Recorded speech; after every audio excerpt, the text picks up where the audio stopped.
Do you know many people are having trouble with their dehumidifier's compressor not working? Don't worry. In this video, we'll show you how you do this.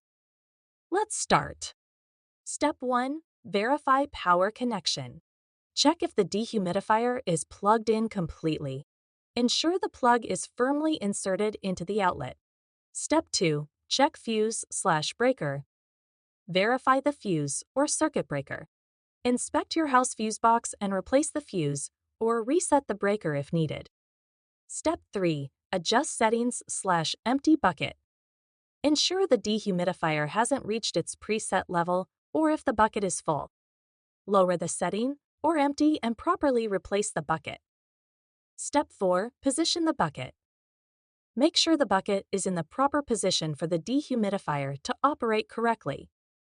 Step 5. Wait 3 minutes. Wait for 3 minutes after any power failure before the unit starts normal dehumidification.